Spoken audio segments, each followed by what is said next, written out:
So welcome, everybody. I see we have people coming in, so we'll give it just a minute as you all come in. And it usually takes a minute or so to get everybody in and registered in here. Okay. Okay. Here we go. People still coming on in. I've got a beautiful day out there. Have some wonderful poetry to hear. And as It's a always, chilly though day of starting autumn. I can tell that. it's Yeah. really nice. So, all right. I think people are probably still will trickle in because it's just 5 o'clock, but we'll go ahead and get started. My name is Terry Lucas. I'm the director of the Shelter Island Library, and I want to welcome you here tonight. We're very honored to have 4 fine poets with us this evening. And just as a housekeeping matter, if you have any problems, any technical problems, please feel free to put a note in the chat.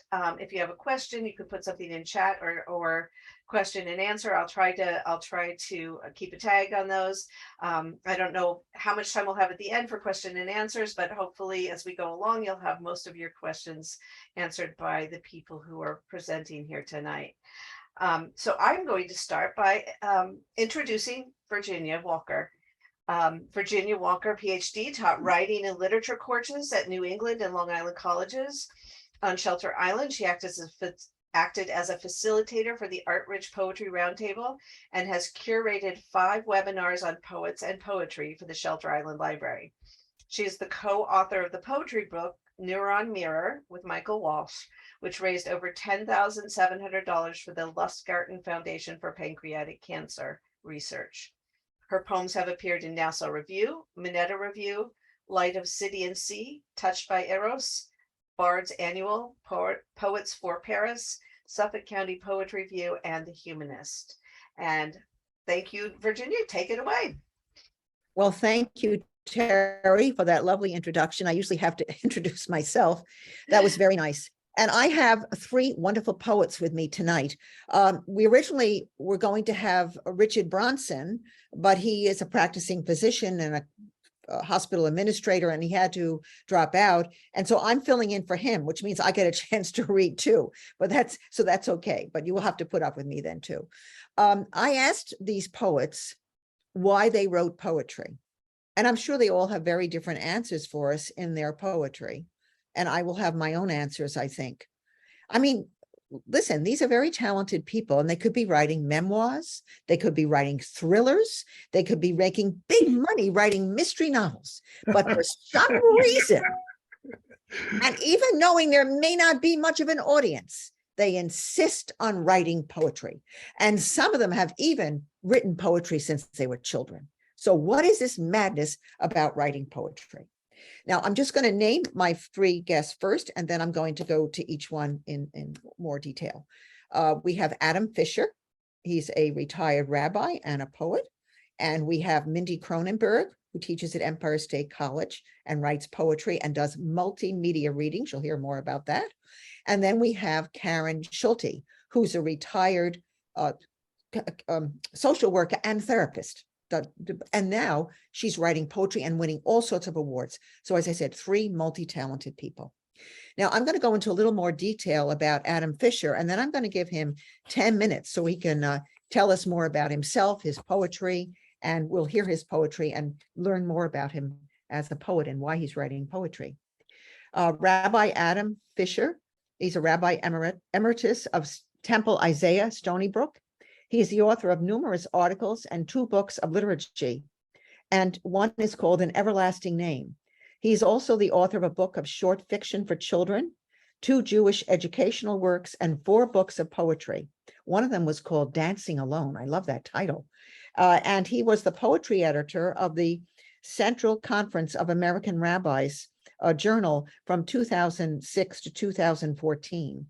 And he also has a book out, I guess this is for young people, and it's a wonderful title, The Festival of Trees. Adam, you're on. Okay. I started writing poetry about 40 years ago, and I got into it in an odd way. I kept, at the time, I kept what I call a spiritual journal. And after a while, I started reading it over, and I said, there's something here. This is poetry. This is not just my ramblings. So I took it to Richard Ellman, who lived in Stony Brook at the time, Richard Ellman of blessed memory, who was a very fine poet, and I officiated at his wedding, and I got to know him, and he's really a fine guy. And he said, there really is something here. And then I went out to Rocky Point to David and Joan Axelrod. They were in a very serious car accident when their son was just born. They were both in the hospital, and Joan had been told that she's never going to walk again, which didn't turn out that way, fortunately. But she was freaking out, understandably, and the hospital called me to come in and see her, and I did, and I saw her, and then I saw David. And then I went out to see them to show them what I had written, and they agreed too that this was worth working on. And so David, who's really he used to teach at Suffolk Community College.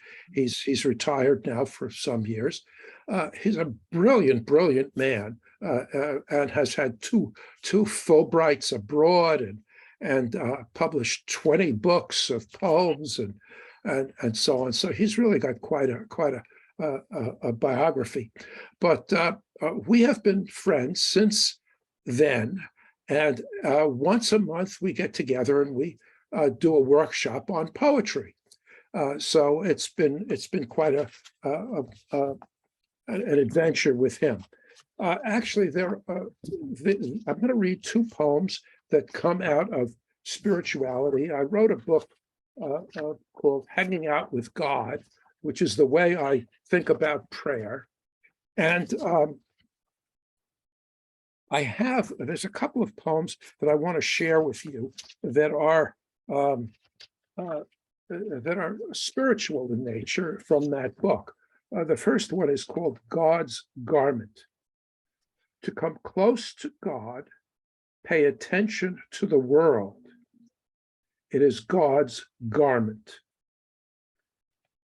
So it's a haiku, actually. And the second poem is also rather short, and it's called Just Being With. This morning, I sat in God's presence. Few words passed between us, like a walk with my wife, holding hands without talking. Mm. And so there is that kind of presence. And for me, looking at the world is, of course, is for me a way to connect with God. So that was the first reason I got involved in writing poetry. It was really, in certain ways, quite accidental, because I hadn't really intended to do that. But from there, I started writing, and I've written a lot of different things, lots of poems, mostly poems, a few short stories, some flash fiction, some articles, and so on. But I wouldn't have written anything if it hadn't been for David Axelrod. My college English teacher, who was a wonderful man, and he was terrific, a literature teacher, said to me, he called me over, he says, Fisher, if you ever are going to communicate with people, speak, don't write. Well, it turns out that I really like writing better than speaking. So much for that. He was a terrific guy. I don't hold him. I don't hold him. I don't hold any grudges against him. There's another reason why I write poetry, and that is because of imagination. it's a wonderful exercise of my imagination.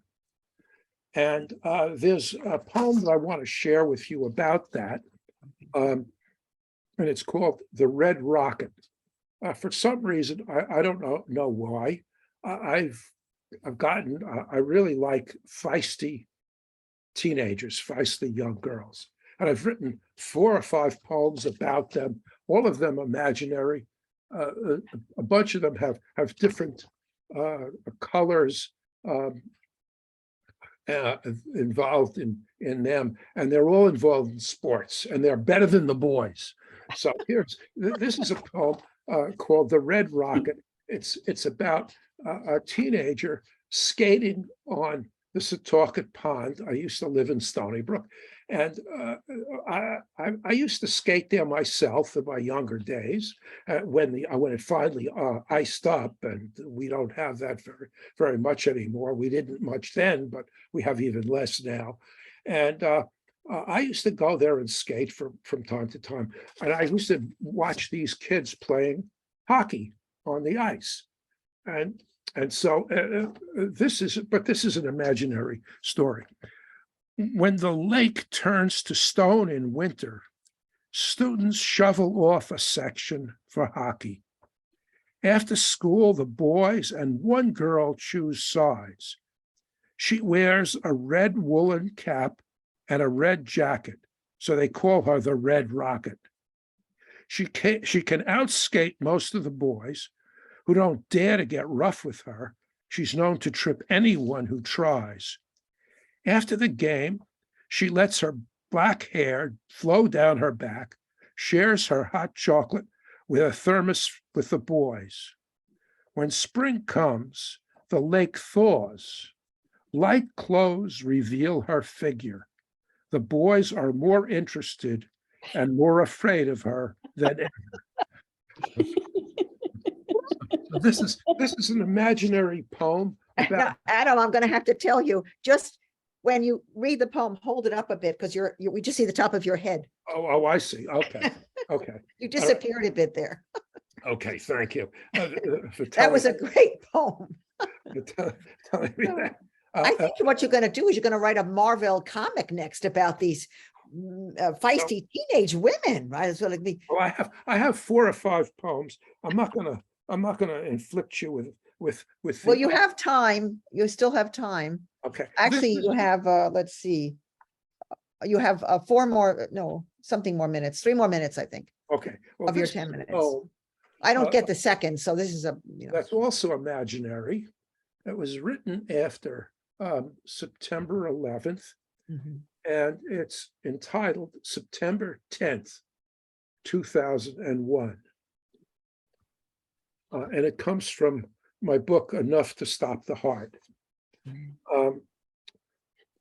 At the park on Oxhead Road is a road that goes between Stony Brook Road and Nichols Road in Stony Brook, right near where I lived.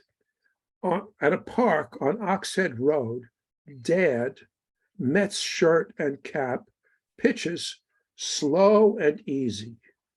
His son swings and misses in an awkward arc. His father, embracing him from behind, shows him how to plant his feet, hold the bat, swing and follow through. He steps back while his son swings a smooth arc.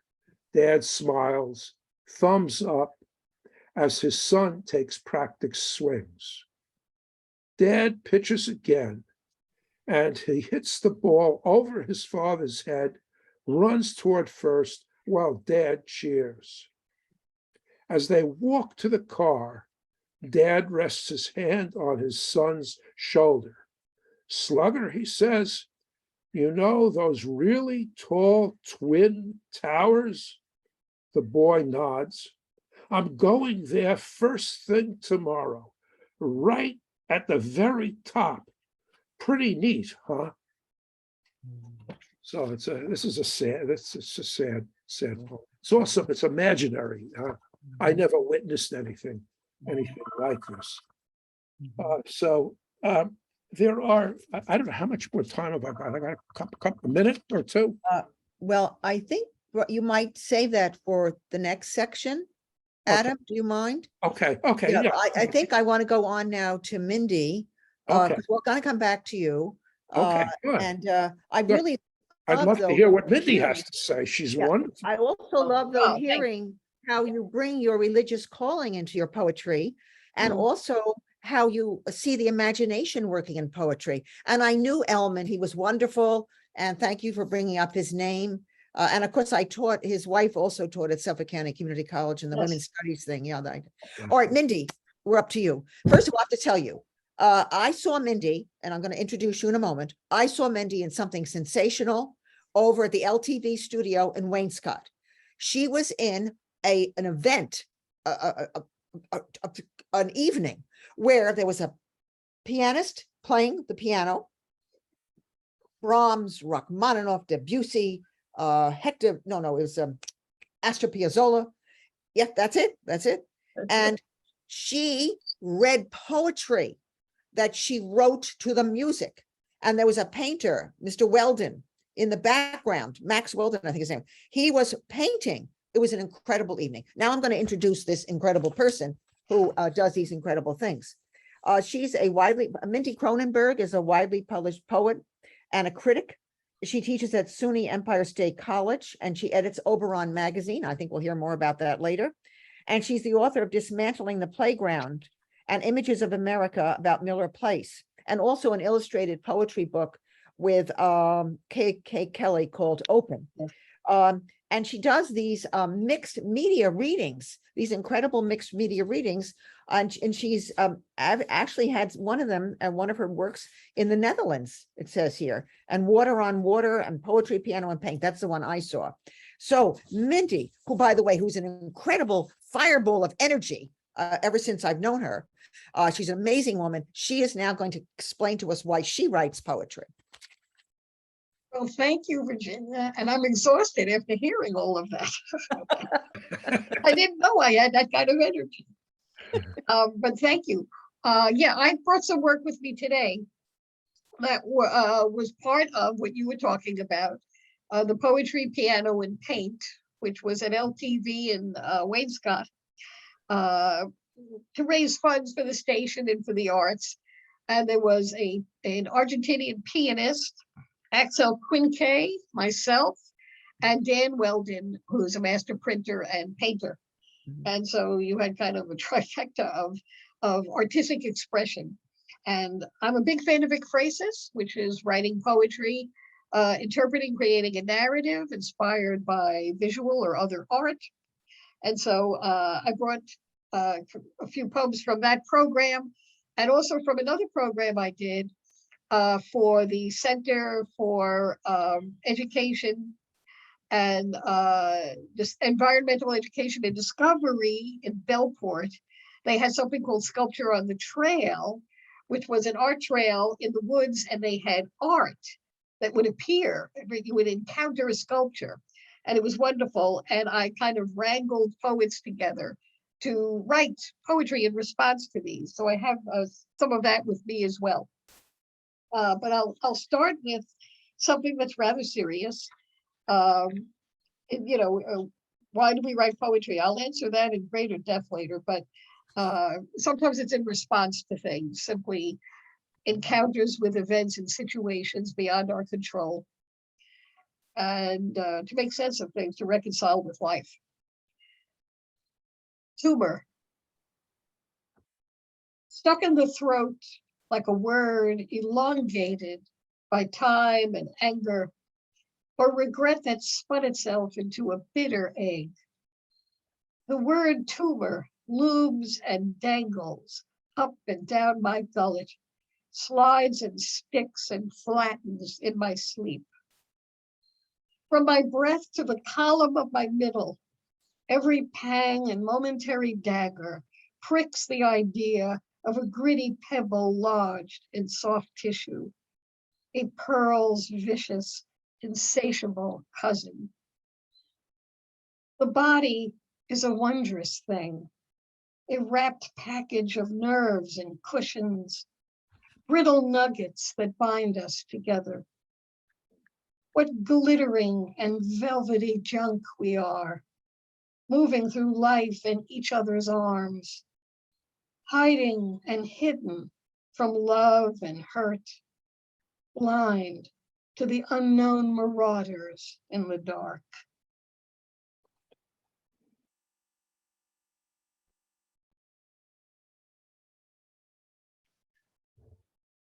This is actually about an obsession. It might seem familiar. Look behind me. That's 1/10 of 1% of what I have in the house. Books. They are my anchor and albatross, both a window for changing vistas and boarded wall begging to be freed. The skyline that shrinks, then ascends as life migrates across its quixotic map. Shiny covers yellowing from within, seasoned from my fingertips, tears, and moist laughter. I wonder at the span and spasm of time, shared thumbing of cherished and crumpled pages that's numbed when the hands of friends and loved ones stop reaching into private spaces. Silenced whispered assurance or lip service. Their voices summoned in each crevice, the cracked spines, silent witness to their sublime traces.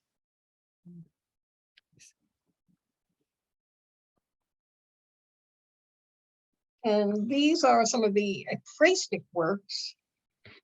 This is one from the CEED, C-E-E-D, wonderful organization, like I said, in Belport.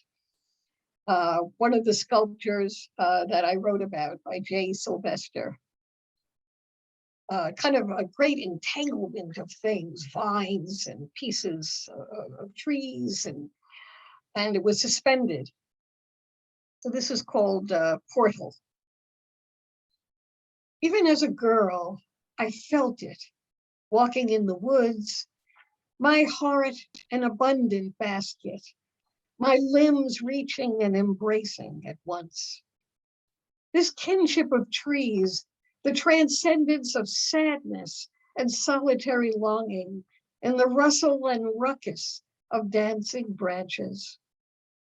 The portal to my higher self is suspended between shadows and dappled light, amalgam of nymph and gorgon, where even time petrifies, beckons memory woven into song, buoyant yet subliminal, the percussion of footfalls giving way to whispers rising from roots to float mid-air, a mime of frozen, sinuous vines.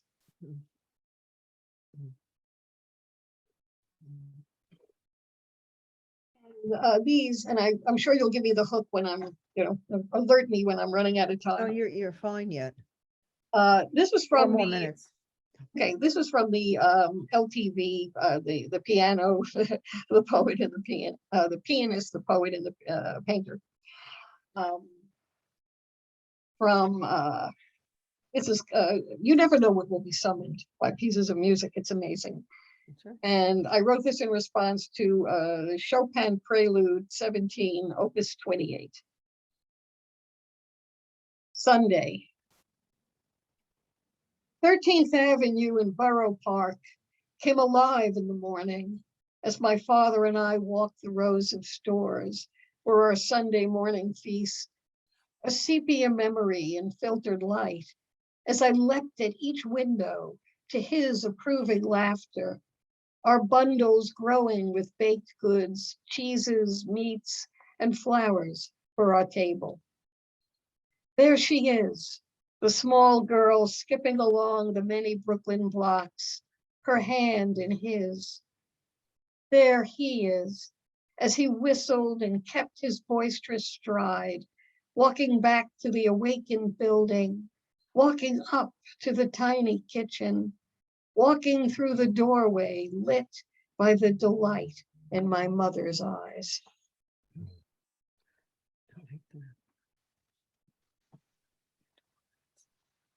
And this was in response to Rachmaninoff, Prelude number 7, Opus 23. Murmuration. How is it birds twist and billow into a swollen net against the clouds, a vortex of dark wings into light? This magic lace, a dancing dream catcher tattered by wind, but healed in flight. They spin like desire escaping grief, love spiraling into hope, the heart shattered and made whole again.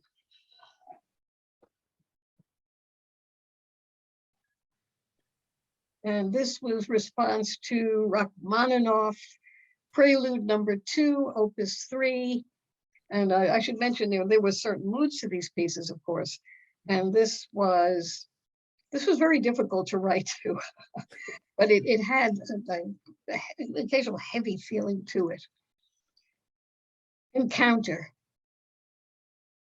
I saw my mother in a dream, down a dark corridor, walking away from me, but turning slightly when I called her name. As I followed, she stayed steps ahead, continued walking and quickening at my pursuit. I took every pivot and turn, desperate to see her face, the gleam of her hazel eyes, a roadmap faded with time.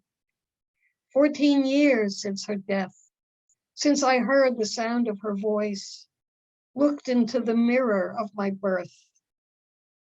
Down unfamiliar passages and stairs, moving ahead of my anxious steps, she gestured as she paced ahead, her left hand urging I stop, go back.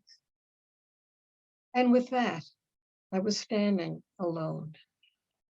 Oh, Mindy, that was wonderful.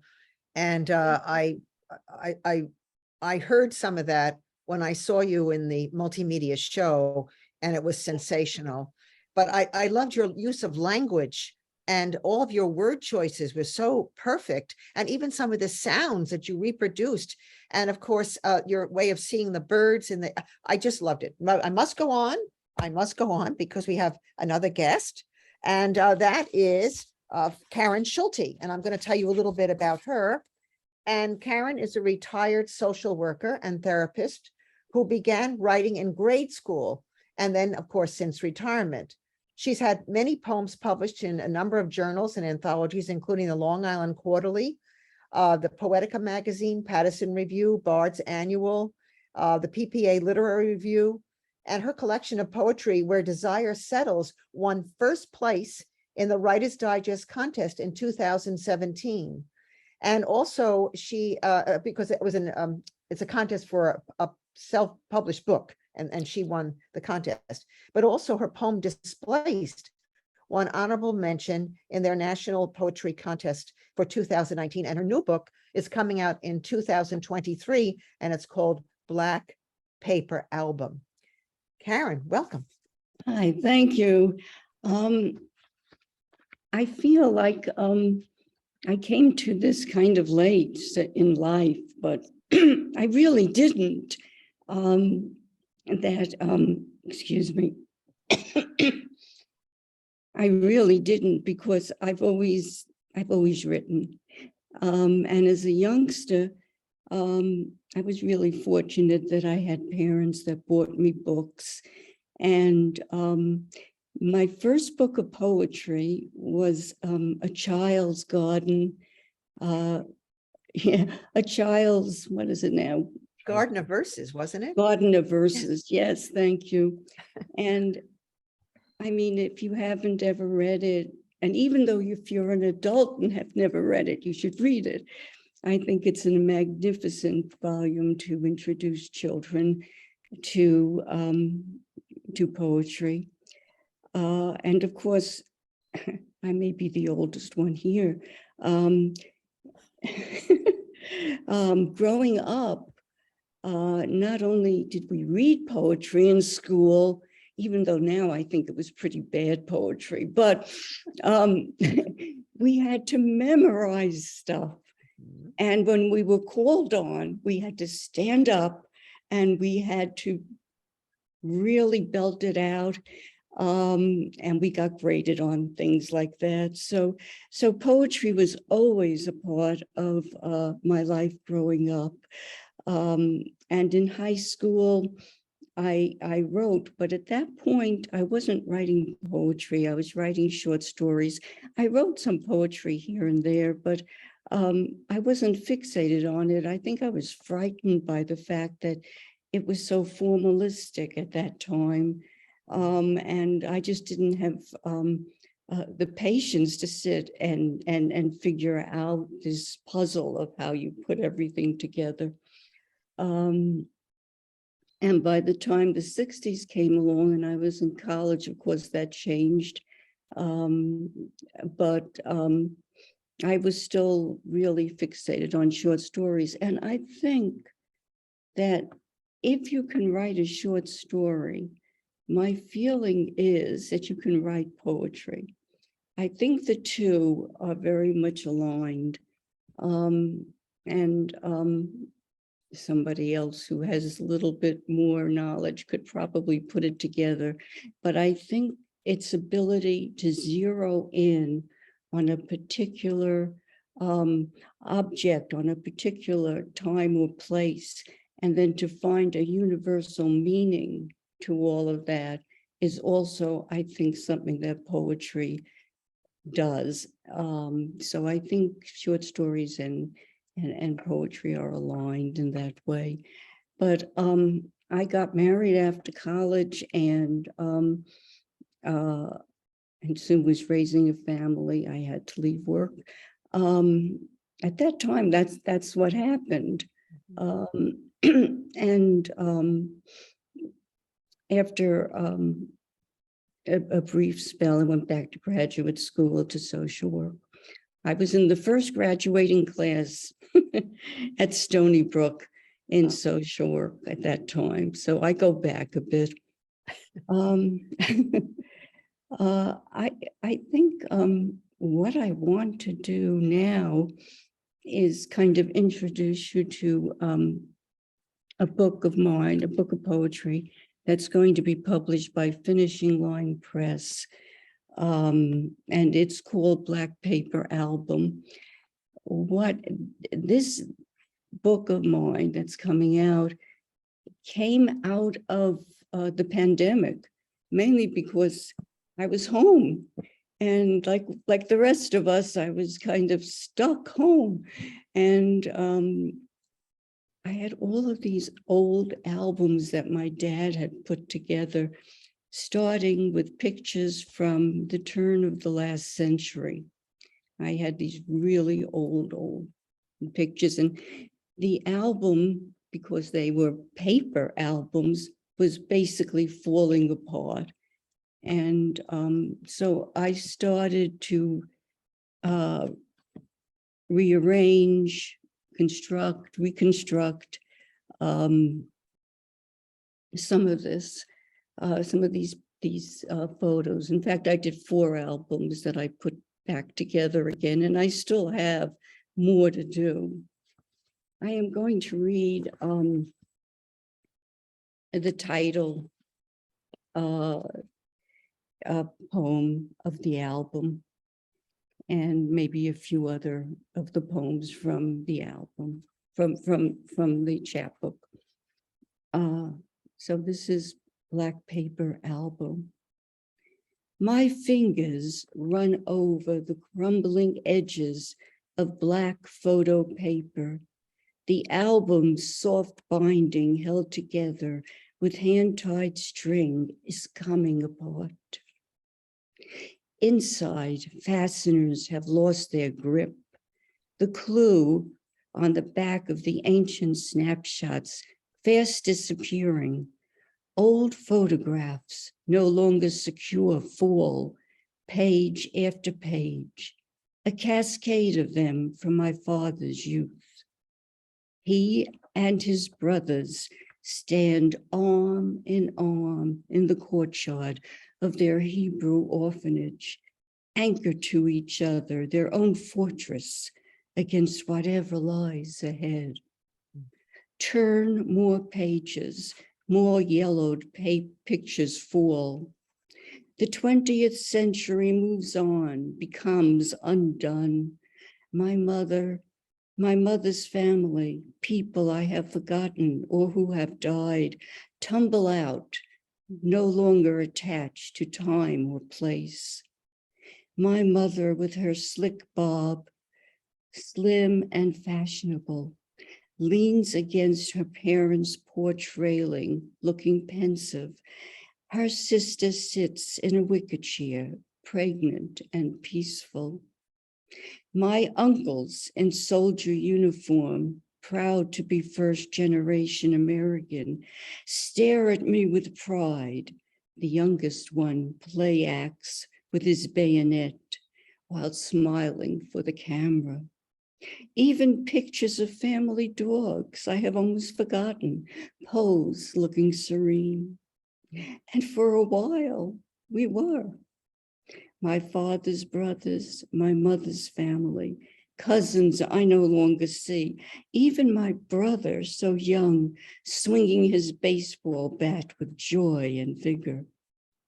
All these images are now between self-adhesive, acid-free pages with new captions underneath, securing them for a new century, bound to a different time with different sorrows, leaving remnants of the past with traces of the future.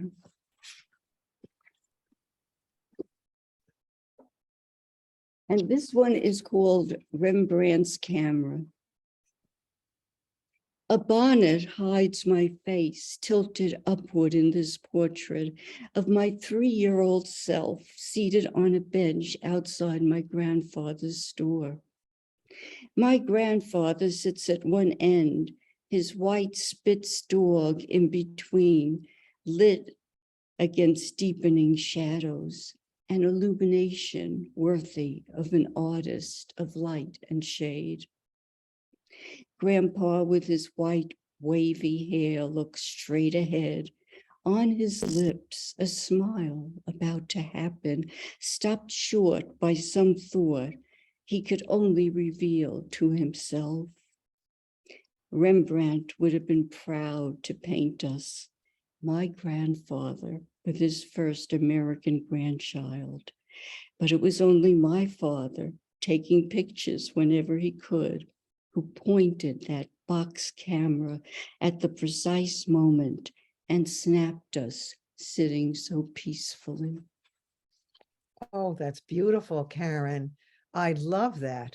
And I loved how you reorganized everything. I mean, it's such work and it's just beautiful. Thank you. Yeah. Thank you. I because of the time, I'm going to go on a little bit, if you don't mind, Karen, and come back to you again, Okay, because I think we did use up 10 minutes. It just goes fast, you know. it does. It does. Yeah, it does. It disappears. So I'm going to talk a little bit about writing poetry, although you've all done a magnificent job. I just think poetry, I always used to tell my students, it's like opera on a postage stamp. You can do so much. You can get, you were talking about the short story, you can do narrative, you can do drama, you can do everything, and yet usually in a very concentrated form. And so Yes. it does appeal to me as it does to you for what you can do in writing.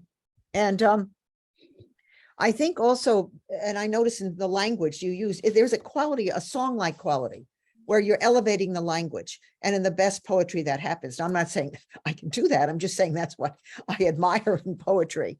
And I'm going to start very heavy. All right. So very heavy, because I sometimes wonder, you know, how do you deal with horror? All right. How do you deal with horror? And one way to do it, I think, is what I think is technically called binocular vision. So this is my poem, Hepatica, for the victims. The doctrine of signatures, a medieval idea, holds that plants signify their use as healers.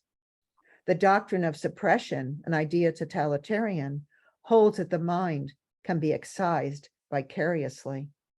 The liverwort has lobes like a real liver, an organ most necessary to survival, filtering all toxins. How does the doctor remove a healthy liver? What has the party told him of the creature? A member of the buttercup family, the noblest hepatica can be harvested for the spring vase. An organ of the noble dissident can be harvested. Of course, the creature will die a most horrible death. A plant will thrive, if not over-harvested, if cherished. A person is a fragile thing if fallen into party hands. A party drunk needs a liver. Social justice demands the dissident be sacrificed for the party. Tribalism true. Love variety of forms, of plants, of possibilities of earth. Love individuals seeking truth, variety of thought. Fear the doctrines that suppress. Fear the toxic doctrines of excision. Fear the global eye that is blind to the human.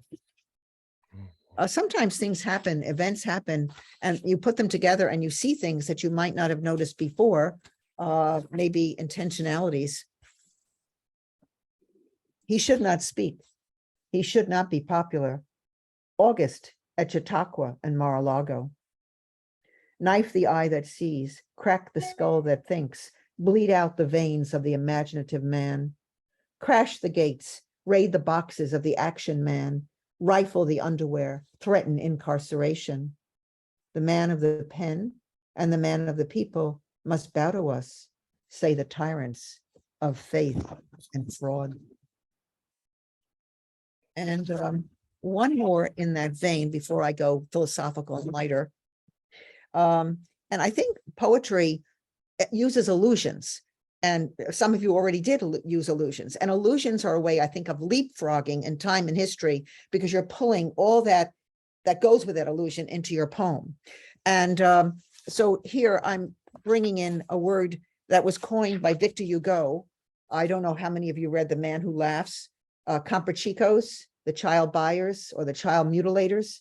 And it was also picked up by an American philosopher and used to talk about certain qualities of education that might distort education for young people and maybe turn them away from what they wanted, things like that. It's been used in science fiction and it's been used in, I think, TV series. So this is my take on it, very heavy take. Comprachicos today. A child broken into the shape of a jagged jar, a walking jar, could be sold to a baron. Today, a child told that she can be a boy can have her breast sliced off by a doctor. If many can be reformed into a plastic sex, then perversions against a child disappear. Just as Hugo saw, money was to be made in creating unusual beings. Big Pharma will provide a lifetime of drugs to the newly deformed. The philosopher said brains could be shaped to suit the collective. Brains can be confused by the willed elite who need stupefied followers. Who cares if the manufactured sexes commit suicide at a stratospheric rate? Who cares if a child is misled, told that transformation brings no pain? Wizards of cruelty want to make others like their kind angered at all happy girls and boys, renaming the evident to pull off the heist of language and reality, the destruction of truth, the creation of brains unable to think. I'm fascinated with the cosmos and the heavens. And this poem was written pre-Hubble, pre-Webb. I don't know how many have been watching the pictures coming out of the Webb telescope. They now have pictures of the ring of Neptune and the moons of Neptune. It's incredible. And some years back, I went with my husband to a show out in California, in LA, and they had the pictures from the Hubble telescope on the walls, the factories where the nurseries where the stars are formed. Absolutely incredible. And so I'm always fascinated by that and paradoxes of knowledge. And so that's in this poem, which I wrote many years ago, but I think it is still holds true. And it starts with a quote. And again, here's where you can bring in somebody else's idea. And it's from John Burroughs on the Night. And it's quoted in Chet Ramos' The Soul of the Night. Quote, to have it ever present with all its naked grandeur would perhaps be more than we could bear, unquote. The title of the poem is Receding Light. We capture the universe in starlight, faint and fleeting, seeing the afterward, never the present of sailing galaxies, receding redshift in our seconds of time. 200 billion suns blur in the telescope, a fuzzy spot in the black sky. M81 islands, 7 million miles, 7 million light years from vantage Earth. 200 billion lights of 7 million years ago, and nothing of now we know. We hunt quasars and plunge back billions of years towards first light, or our first from existence's cyclic flower and seed. The eye moves backward, the body follows time. The mind recedes, the body dances designs of light. You are walking towards me in the garden. I see your tall figure moving in the sun. This moment, I say, I must hold this man I love. In time, I must hold this moment as you come towards me, your smile meeting mine. Our bodies whirl on their way with sun and stars. The mind closes on the seconds. What the eye saw, transparencies, blurs, islands in the mind's cosmos, a distant view receding from the telescope. And I'd like to end with a poem. I didn't intend to read it all, but I was going to read a rather poignant poem. But because we didn't have TV for about 10 days and I finally got my cable back, I've been kind of catching up on things. And do you know that just a few days ago, a young man from Monterey, California, completed a 96-day kayaking trip by himself from Monterey, California to Hilo, Hawaii. And all he took with him was some music, and he listened to the music, and he didn't know if he was going to make it. He had many things happen to him on the way, but he did make it. And so, this is an incredible story. And it reminded me of a poem I wrote, and again, filled with illusions, because that's what poets do. They bring in things so you can see other dimensions. I wrote for Ellen MacArthur, and in 2005, she was a woman who broke all the records and became the fastest person to circumnavigate the globe in a trimaran, on a trimaran, all by herself. Incredible. Now, a few years after that, some man, beat the record, but we forget about him. She did it. She was first, and she was the woman. And as, as Adam Fisher would say, yes, she beat the guy. All right. Well, here is my poem for her. And I wanted to end on a little bit of triumph and tribute, and then we'll go back. And by the way, I started writing poetry when I was 9 years old, Karen. So with the same book you were talking about. But here's my poem of tribute to Ellen MacArthur. On a three-keeled web, skimming the foam, she is Athena, sailing without the Odyssey, without the man. He needed so much care anyway, lost and cursed, stopping for every nymph, chewing Molly to keep the tusks from arming his face, grunting in the witch's bed, taunting the Cyclops and receiving a rain of stones. He could sleep, that wily guy, and never ask directions. She is sleepless on Poseidon's slapping back. She is the siren, the witch, and the nymph, all feet and fingers spidery on a web, wetted with the god's exhalation. She must call to him, her siren song, so he will not fling her into his realm. She rides as if he were my own bull, who loves her somersaults on his horns. She snakes into his eyes, a mobile girl, accepting, and he accepts the mastery of woman. All right, I'm going to return to Adam because we have 5 minutes now, Adam, that you can do whatever you want, read more poetry, talk more about why you write, whatever. Okay. There are three aspects, I think, that are true about poems. One is that, and I think the most essential one, is that there must be music. There must be some sense of movement that goes on in the poem. It doesn't have to rhyme, and it doesn't have to have a consistent set of meter. We're free of all of that, but it does have to have some set of musical quality. It also paints pictures, and it also tells stories. And the idea is to be as specific as possible. Let me read you a poem that is so obviously musical that I think it'll illustrate the point.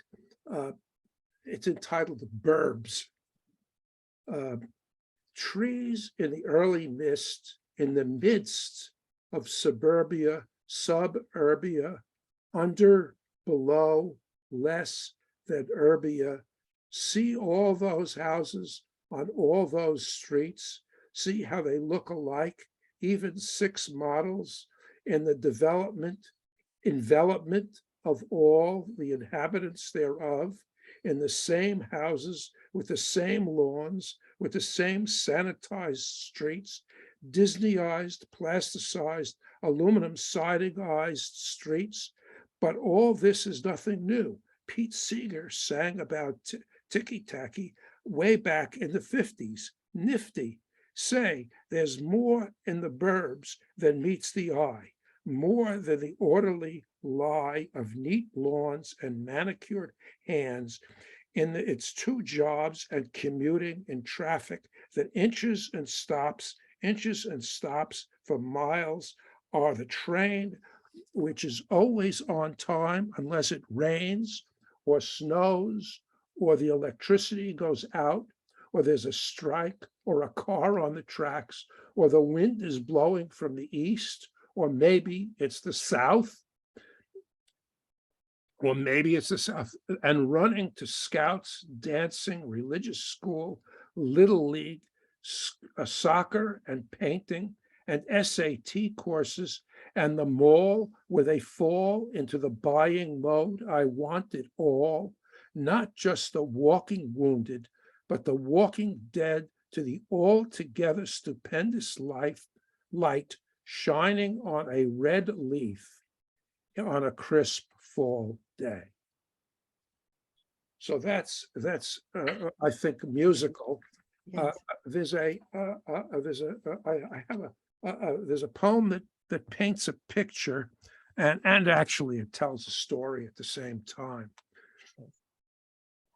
Falling in love. A year on crutches makes me thankful I can walk. I smile at how they helped me meet my Marion. My crutch caught a sidewalk crack. I fell, tore my pants, scraped my knee. Terrified, I damaged my lame leg. I called out for help. People passed, sidestepped me as if I were a derelict. A woman helped me up, offered the cup at the coffee shop. Sit a bit. Was it wash up? She tipped the waiter, whispering, help him into the washroom. Where I cleaned the knee, washed my hands, combed my hair, returned to offer coffee, crumb cake, paid over her protests. She wore no wedding ring. I was a widower and noticed such things. I got up, winced. She helped me to the door. I asked, perhaps we could have dinner to reciprocate your kindness. There's no need, but dinner would be lovely. Now she jokes. I literally picked him up, I add amid guffaws. I really fell for her. It's delightful. I love that. So- It's very So charming. this is both a story and paints pictures. And there's another story. I don't know, do I have another minute for this? Yes, Yeah, okay. you do. Yeah. This is a story, wandering the city. Again, it's all imaginary. Doug, just divorced, walks the city streets, gray even on a bright fall day, observes the New York stylish, designer jeans, black sweaters. He looks in restaurants touting skinny sandwiches for $10. Those are this is, you can tell how old this is. Folks in stores selling, and it's hard to imagine who'd want to buy metal stand for drying bottles at $2,200 complete with chipped paint. He watches a black man in filthy clothes rip open garbage bags, an Asian woman sifting the corner trash baskets for bottles at 5 cents each. He enters the 14th Street subway, where a middle-aged blind man taps his way to a pillar on the platform, takes out his violin to play the anniversary waltz. Three little girls sway to the melody. Teenagers, one in a skirt brushing the floor, puts her hand on her boyfriend's torn sweater shoulder. He puts his arm around her slim waist as they dance a few steps. Doug looks down the dark tunnel for the train. He hopes it will never come. Oh, that's wonderful. I love you. There's a delightful sense of humor and life in those poems. Wonderful. This is a story too. And as you can see, they're all specific. And the best advice I ever got and continue to get is show, don't tell. Yeah, that's right. Yes. Yeah. Well, we're going to go on to Mindy, and she has 5 more minutes to continue to add to what it means to write poetry, why she's doing it, et cetera, et cetera. Well, I have a great way of getting out of answering that question, Oh, great. which Okay. is so hard. And that is, I will quote what other people say Yes, about yeah, it. sure. That's But the I find academic it way very, out. I find it interesting. Jane Hirschfeld said something that I love. She said, poetry is a trick of language legerdemain in which the writer is both magician and audience. I love that. That's very There is good. something magic about summoning language. Yes, yes. You reach your hand into the hat and surprise yourself with a rabbit or a memory. Sometimes you get both. That's good. Yeah. Isn't that lovely? Yes. And Ted Kooser, who's one of my favorite poets, Ted Kooser, yeah. is very down to earth and very concrete about it. But I think at base, a lot of us feel this way. I know I do. And he says, I write for other people with the hope that I can help them to see the wonderful things within their everyday experiences. In short, I want to show people how interesting the ordinary world can be if you pay attention. Boy, I'll tell you, paying attention is a lot of life. Yes, Very absolutely. good, Mindy. Having said that, I'd like to close with a poem. Good. It was another one from the LTV pianist, poet, painter. This was in response to Beethoven's Tempest Sonata, third movement. Something maybe some of us can relate to, certainly as I'm getting older. A loss for words. Oh, this was great. Yeah. Where do the words go?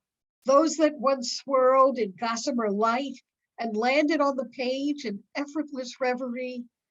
What happened to the fevered scribblings seated by rhapsodic spirals unfurled in the mind? I long for the sprites who whispered on command, sending bon mots to float and unfurl on my tongue. Why does language elude me, sweeping in and past my grasp those rascals of old wit, the prima donna phrases trotting out their purpled parlance? The wind carries fewer and fewer these days, dangled debris caught in a dying tempest. My restlessness and inner thesaurus tangled in a fight to find them on the wind, fading among tattered butterfly wings, rusted flower petals, the unfinished poems that curl at their edges. Oh, wow. Very good, Mindy. I think we're all getting there. We know that feeling. Where you look, that word is where is it? It just went off somewhere. Yeah. Well, yes. Yeah. So, but yet I found them to write the poem. Someone No, pointed out it to was me. wonderful. And I That's remember right. you were reading that poem. Yeah. So, And Karen, I'm going to, yeah, well, you have another minute, Mindy, if you oh, want. do I? Yeah, 1 more minute. Yeah. Mhm. Yeah, I can't tap dance. It's too bad. Let's see. It was But then we wonderful. can come back and all talk too after we do the 2 others. Yeah. Okay, sure. A few All more right, it's getting close to my mother's yard site, which is the anniversary of her death, the Mhm. Hebrew calendar. Yeah. To honor her, we light a candle. This was written one year after I was preparing for it mentally, and then I forgot to light my candle. Oh, But this is kind of the entanglement of emotions with that. mhm. Yard site.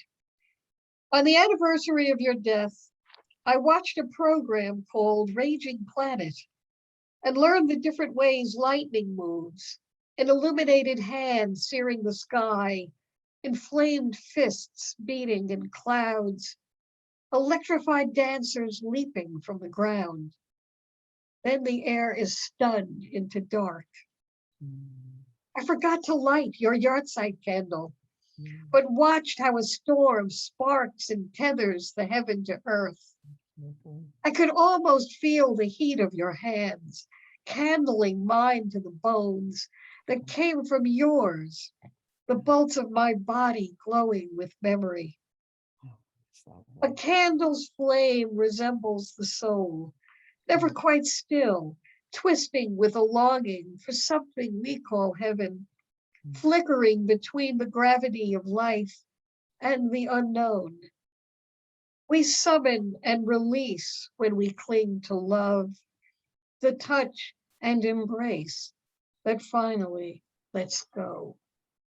Oh, God, Mindy, that's a beautiful and analogous poem Thank there. The you. way you did that, set that up. That's lovely. And we're back to Karen for another 5 Okay. minutes. Well, you heard all of what this. 5 minutes, I'd wow. like to hear from you and Okay, whatever you want to do. okay, like I'm to gonna hear try more to do a few, yeah. I just wanted to say one thing about poetry. I agree with everything that the other panelists have noted.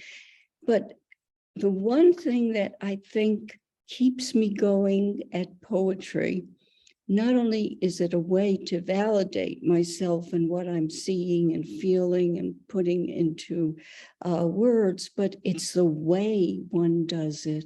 And each poem may really need a different way of being put into place. So there's a molding, there's almost a craft-like sense of working with words rather than clay or stone. You're molding and you're putting out a picture of those words as well as what the words say.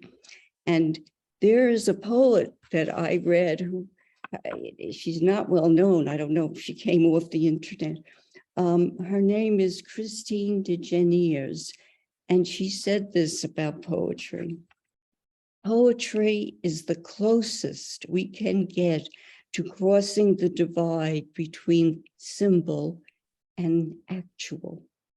In some ways, he says, I write because I can't not write, and because bridging this gap, understanding and being understood seems to me like the most important work we do.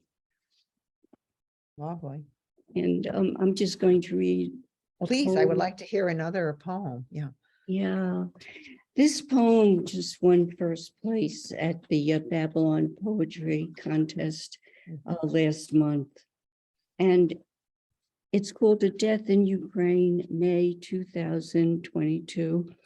I wrote this after looking at a number of photographs in the New Yorker magazine of people who have died or been injured from the war in the Ukraine.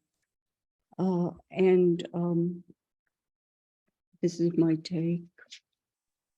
It was shocking to view, even though it was hard to turn away. That picture of a dead woman fallen near her kitchen table, one gloved hand held out, marionette strings attached to nothing, the other clenched by her side, her coat wrapped around, a shroud in the making, when all about her sepia shades of darkest gray, outlines of her life as she last lived it. Her coffee maker, boxes of tea, containers of food and spices, her body bathed in the photographer's radiant light, the camera's flash capturing the futility of her death in a place like any other.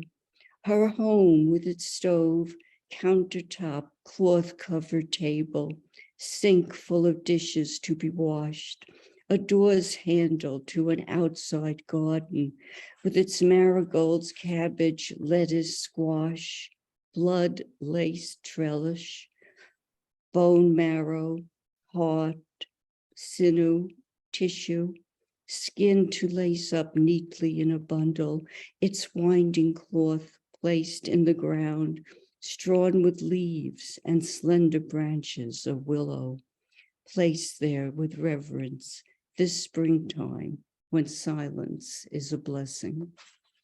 Oh.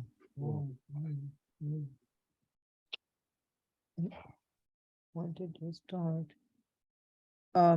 You have another minute if you want If in I- this section, and then we'll just have a Okay. free for all, I think. Okay, I'll read Oh, I have to do one too. I forgot. Yeah. read fast. Right. I'll Do- read, do- You don't have to read quickly. I mean, I think you'll have, Mhm. okay. Let's see if I have what I wanted to write. Okay. This is called Wild Berries in Sullivan County. In the late days of August before dawn, my aunt would wake me, hurry me along, get a pail for herself, a smaller one for me. And we would climb in the old Studebaker with the sun just rising, drive a few miles from her home to a neighbor's woods to pick wild blackberries. Me in loose jeans, my aunt's dress billowing, my hair slick and drawn tight into two crisp braids down to my waist. My aunt, blonde hair tucked under her straw bonnet, takes me on a path of low-lying bushes, drooping with blackberries, ripening in the haze of early morning. I never minded the sharp nettles, the low branches grabbing my feet, the black ink from the berries smeared on my face or blouse, tapestry gone wild on everything I touched, my skin, my hands, all purple, a color I didn't expect, not from a truish darkness. My aunt praised me for my diligence, my concentration, and I was proud she picked me, not her own children, all blonde and fair, whose skin would burn and peel from hours in the sun, but not mine, glowing with the sweat of labor, the smell of open fields, the sweetness of the fruit, the sun lopsided in the sky, stunned by its persistence. Oh, I love that, Karen. That was lovely, just beautiful. And I think, well, I'm going to read one final poem, and then we'll go back and maybe we'll talk a little bit. That was wonderful. I realized one of my favorite poets is John Donne, and Yeah. he had elaborate conceits, so elaborate, maybe strained comparisons. And I only thought of that when I looked back at this poem and realized I'm going to read this as my final poem. And I suppose that's what the whole thing is in a way. But this is a poem which deals very tangentially with things that I have addressed head on in other poems. But here I'm like around the periphery of an issue. And again, it's about what a lot of you have been talking about. It's the legacy of ancestry. And so that comes into this poem. And this is a fairly long poem. It's the only poem I'm going to read right now. Threads in cloth. Stitches fine are made with a backstitch, taught me by a neighbor in the fur trade. As a young woman, I plied a needle in my lazy days after abandoning the silk flowers my mother wanted me to craft for grace. But I soon tired of fake blooms as grace and heavenly grace as well, and Saint Teresa, another proffering of my mother's globe. My neighbor was a Greek, bearing a first name as a last. I was alphabetized by a name acquainted with Western Isles, not Anatolia, where my father's father was born in Harput. Rounding out the corner of our block were the Jews of softened names. We were tightly bound to a new world, stitched into our block with a determined astonishment to succeed. I made a gray skirt by hand, a simple blouse with a sailor collar stitched so perfectly in place that I wept when I outgrew their slim silhouette. The green flower dress with a full skirt I wore for parties and saved for years for its stitches. so evident in my careful labors of creation. My father gave me my leisure days to stitch by his labors of mind in industry and patents. My eye was so precise then, and each backstitch assured the seams would hold for years. And I've held it all in awe. The perilous journeys that brought all our families to those Tudor houses in the estate so near to Manhattan.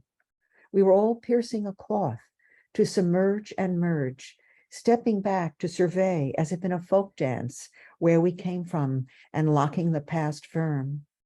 To go forward, we must go back, if only to strengthen our own seams of choice.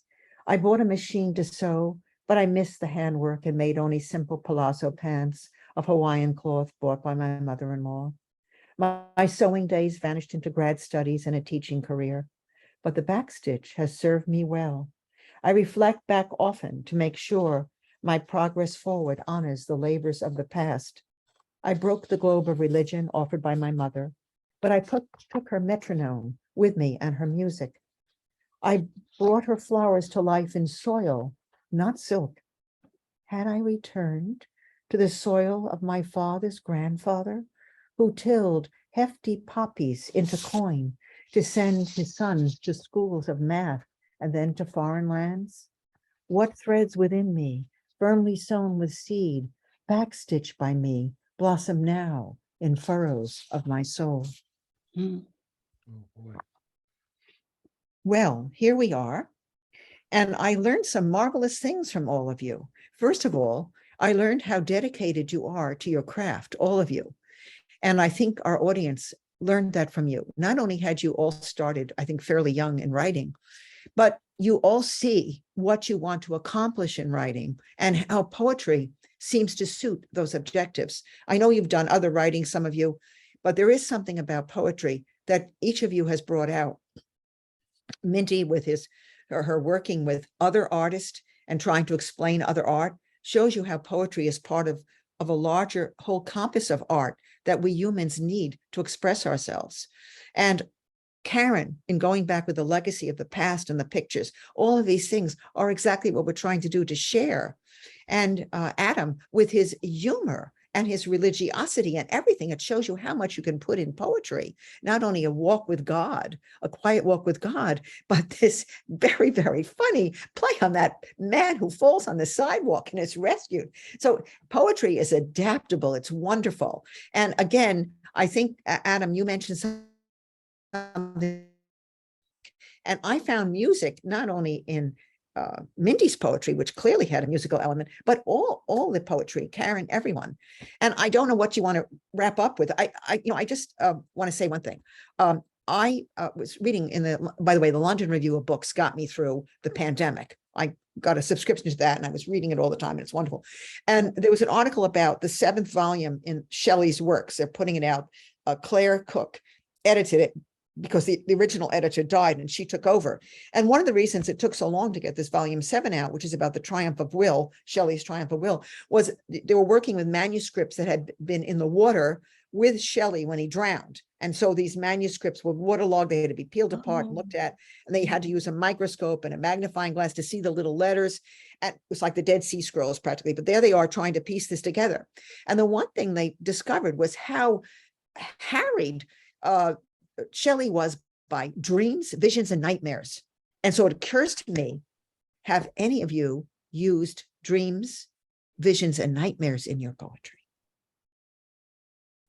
Anyone? Yes. Yes, Mindy. Yes, and periodically. Well, you had one there with your mother. It was like a dream sequence. Well, yes, it was. I mean, it was something that happened while I was awake because I was summoning this while I was listening to the music. But we, the way our minds work, we go places while we're awake. But, people like to use that expression, you're woke or you're awakened or Yes. You're made aware of certain things. Yes. I think sometimes we ignore those moments where things come to us, but they're not out of a practical purpose. They just come to us. Yes. And I think, in being a poet, you pay attention to those, or you learn to pay attention to that. But I think it's absolutely. sometimes just a matter of, why write poetry? Not being snarky, why not? Don't ask. Yes, Don't ask, just write. I mean, I Right. tell my students this. Yeah. It's like when people say to me, "Are you a poet?" I say, "Well, I write poetry, but I'm not looking to wear a button. I'm not running for office." Yes, Uh, Yes. I mean, we all have identities, yes, but I think, I feel the best. I'm sure my colleagues here feel the same way. I feel happiest when I'm writing. yes.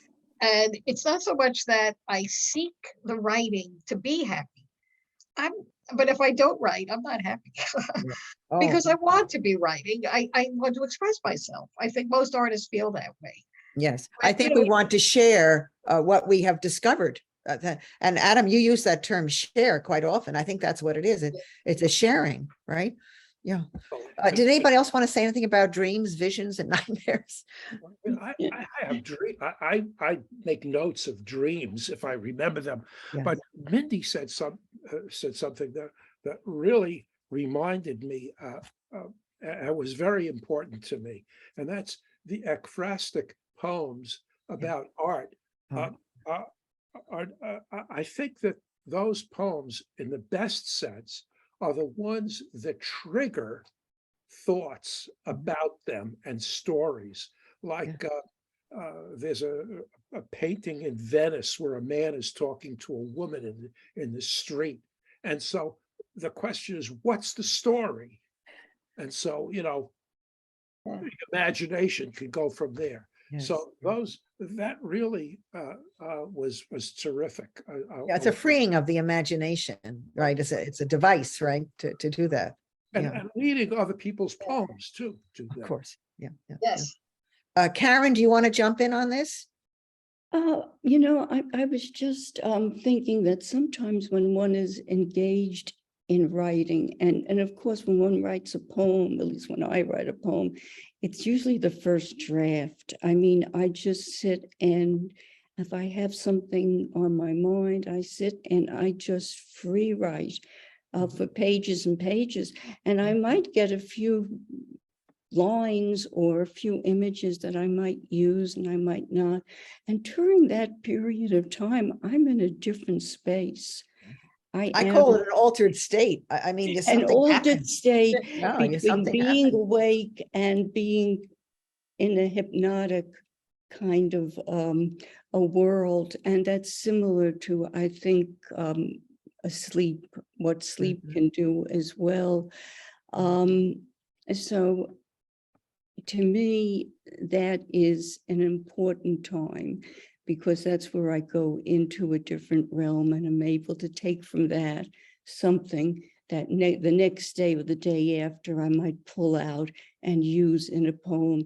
And I never know when I write a poem where it's really going to go, That's right. even Yes. if I think I know Yeah. where it should go. Yes, because It something is goes- triggered and it releases, I think, things from it the goes on its consciousness yeah, or it goes on its subconsciousness. Yeah. own. So it's almost like a self-hypnosis process. Yes, I agree. Yeah. Yeah. If you have to describe, I'm throwing out, this is the final question, I think. If you wanted to describe yourself as a poet, how would you describe yourself? I mean, how would you see, who are you as a poet? Anybody want to play with that idea? Oh, Are you a poet, I say, of memory mostly, of family, of It's hard, at Virginia, it's you hard to are a pin poet it of down because trying to maybe you communicate don't to other want people to. or? Yes. Maybe you don't want Very good answer. I like that answer. A+ for that. You escaped. That's good. That was a good answer. I think that was what Mindy was getting at too before. Maybe we don't want to be pinned down. We want to be so protean, we can do anything, right? well, Right. Virginia, I think that changes over a lifetime also, Yes. because I think I started writing a lot about people. Mhm. My first book was about my family Yes. and people I encountered, Mhm. and I still do that. But as we self-examine and as we go through life and have new encounters and experiences, I think we are going to be playing ideas off of those things and Yes. just move through life with new inspiration. Yes, and of course, we all go through phases of life. I mean, you think of young love and the poems I wrote then, oh my goodness Oh. gracious. And I probably would not write the same way now, but yes, I understand what you mean about that. And also time, look at all the things that have happened in our lifetimes and things we've had to react to that we probably never would have thought of or expected, right? So we are reacting and changing too as time goes on. Absolutely. And I think we're totally out of time. You were all brilliant, wonderful, and I Oh. can't wait to hear more. Yes, that's clap for ourselves. Clap for us. Terry, thank you so much. And I think I should say Happy New Year, right? But Terry, Oh, thank you. Shantoba. Yeah, Yeah. thank you so much, Terry, for Thank helping you us in the all. Little Library Elves that got everybody Yes, working and thank put us you. on air. And I hope we did have an audience. And I would say maybe there were 25, something We like had, that. we had We like had- 23, 24 in Yep, yeah, there. I think that's good. Listen, we're happy. Oh, And this will be taped too. So people, if your friends didn't get here, they can see it at a later date. I want to exactly. thank Excellent. Adam. I want to thank Mindy, and I want to thank Karen you. for being wonderful and sharing their thoughts, sharing their ideas and their self-analysis and their beautiful poetry. I think it was a lovely evening. Thank you, so Virginia. much. Thank You're the you. same. All right. Thank you. Bye, Terry. Bye. Bye, everybody. Bye, Good night. everybody. Good night. Bye-bye. Hope I see you all soon.